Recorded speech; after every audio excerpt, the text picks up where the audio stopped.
ఈ దృశ్యాలు చూడండి. మనసున్న మనిషికి ఎవరికైనా కన్నీళ్లు ఆగక మానవు. దేశానికి అన్నం పెట్టే తెలంగాణ రైతన్న చేతికొచ్చిన పంట కళ్ళ ముందే మట్టి పాలవుతుంటే తట్టుకోలేకపోతున్నాడు. ఆరుగాలం కష్టపడ్డాడు, చెమటను నెత్తురుగా మార్చాడు, అప్పులు తెచ్చి పెట్టుబడులు పెట్టాడు. తీరా పంట ధాన్యం చేతికొచ్చాక దాన్ని అమ్ముకోవడానికి నడి రోడ్డుపై నరకం చూస్తున్నాడు. ఒకవైపు గిట్టుబాటు ధర లేక గుండె పగిలిపోతుంటే మరోవైపు ప్రకృతి కూడా పగబట్టి అకాల వర్షంతో అన్నదాతను ముంచేసింది. సార్ రేవంత్ గారు, అధికారంలోకి రాకముందు మీరేం మాట్లాడారో ఒక్కసారి గుర్తు చేసుకోండి. నువ్వు ధాన్యం కొనుగోలు చేయకపోతే నువ్వు గద్దె దిగాల్సిందే. నువ్వు ఒట్లు కొననప్పుడు నీకు గద్దె మీద ఉండే అధికారం లేదు కేసీఆర్.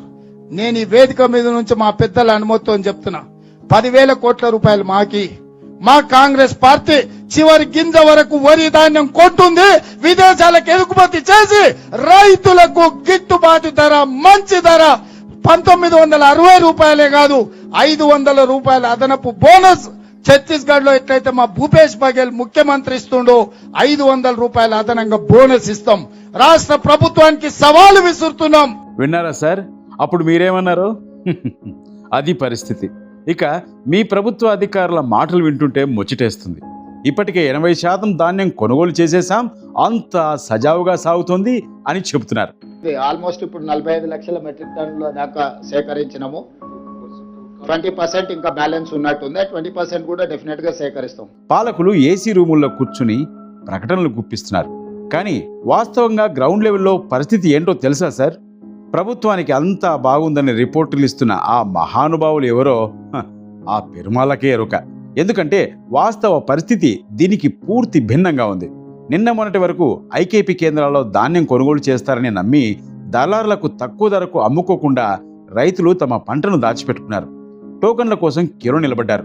కానీ రోజుల తరబడి ఎదురు చూసినా కొనుగోళ్లు జరగలేదు. ఇక కొనుగోలు కేంద్రాల్లో సీరియల్ ఎప్పుడొస్తుందో తెలియక కొందరు రైతులు పొలాల్లో, మరికొందరు రోడ్ల పక్కనే పంటను పెట్టుకుని అక్కడే రేయింబవళ్లు కాపలా ఉంటున్నారు.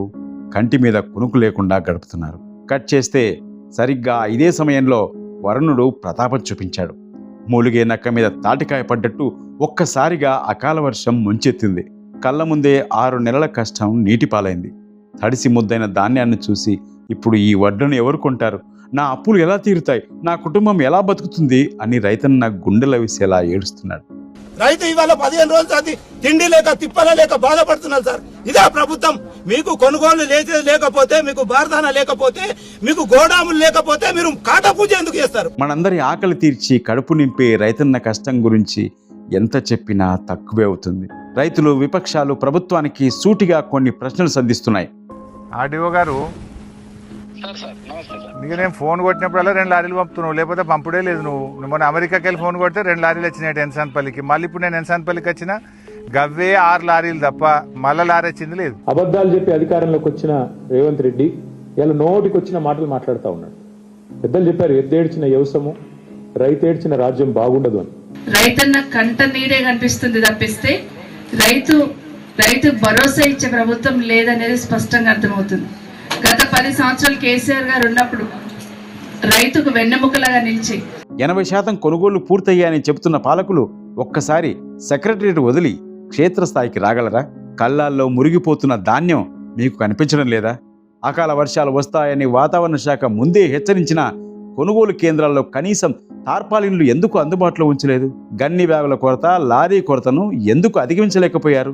ఇప్పుడు తడిసిన మొలకలొచ్చిన ధాన్యానికి కూడా మద్దతు ధర ఇచ్చి 1 కిలో కూడా తరుగు లేకుండా కొనుగోలు చేసే బాధ్యత ఈ ప్రభుత్వం తీసుకుంటుందా? లేదా రైతులను దళారుల చేతుల్లోకి నెట్టేస్తుందా? దిక్కుతోచని పరిస్థితిలో ఉన్నాడు రైతన్న.